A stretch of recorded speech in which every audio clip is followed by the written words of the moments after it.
নারায়ণগঞ্জের সাইনবোর্ড এলাকায় সহিংসতায় স্থানীয় এক নারী সাংবাদিককে ভয়াবহ নির্যাতনের অভিযোগ উঠেছে। বেধড়ক মারধরের পাশাপাশি হামলাকারীরা যৌন নির্যাতনও চালায় বলে অভিযোগ করেছেন ওই নারী। এমনকি আগুন দিয়ে তার মুখমণ্ডল পুড়িয়ে দেওয়ারও চেষ্টা করা হয়। কোটা সংস্কার আন্দোলন ও প্রাণহানির ঘটনা ঘিরে শনিবারও ব্যাপক সহিংসতা হয় নারায়ণগঞ্জের সাইনবোর্ড এলাকায়। সংবাদ সংগ্রহে সেখানে যান স্থানীয় ৩ নারী সাংবাদিক। এক পর্যায়ে ওই নারী সাংবাদিকদের ওপর হামলা চালানো হয় বলে অভিযোগ করেন তারা।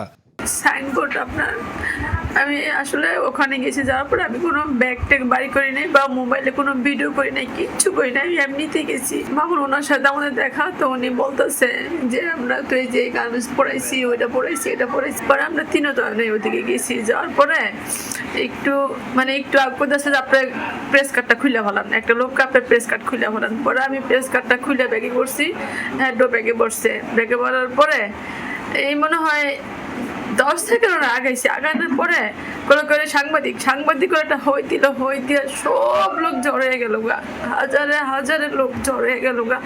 কেউ লাথি দিতেছে, কেউ ঘুষি দিতেছে, কেউ ইট মারতেছে, কেউ আপনার এই ডাসা দিয়ে পিটাইতেছে।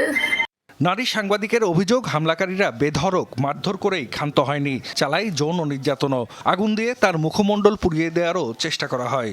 আমার গালের মধ্যে গ্যাসটা দিয়ে আগুন লাগাই দিছে। পরে অনেকক্ষণ দস্তাদস্তি করছে আমাদের নিয়ে। গায়ে জামা ছিয়ালে যে টাইম না, আর আমার চাইছিল ওইখানে দর্শন করতে। কাউন্সিলর ইকবাল আছে না, শীতেরগঞ্জের কাউন্সিলর ইকবাল, পরে উনি আসছে। উনি এসে করতেছে উই আমগো বই, উই আমগো সাংবাদিক কইয়া পরে উনি ওখান থেকে আমার সেভ করে নিয়ে আসে। হামলায় নেতৃত্ব দেয়া কয়েকজনকে চিনতে পারার কথাও জানিয়েছেন নির্যাতনের শিকার এক গণমাধ্যম কর্মী। চিনছি, ওরা হইতেছে মামুন মাহমুদের লোক, ইকবালের লোক, রিয়া চৌধুরীর লোক। ওরা এখানে নেতৃত্বে ছিল। যারা নেতৃত্ব দিচ্ছে তাদেরকে চিনি, তাদেরকে দেখছি, কিন্তু যারা করছে হাজারে লোক, আমি কয়টা চেহারা দেখবো, কারে চিনবো কোন। লিখিত অভিযোগ পেলে দ্রুত আইনগত ব্যবস্থা নেওয়ার কথা জানিয়েছেন পুলিশ সুপার।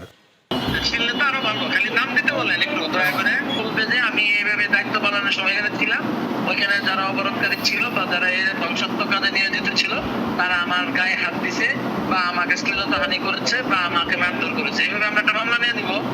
কিছুটা সুস্থ হলেই মামলা করবেন বলে জানিয়েছেন নির্যাতনের শিকার ওই নারী সাংবাদিক। জাহিদ হাসান, যমুনা নিউজ।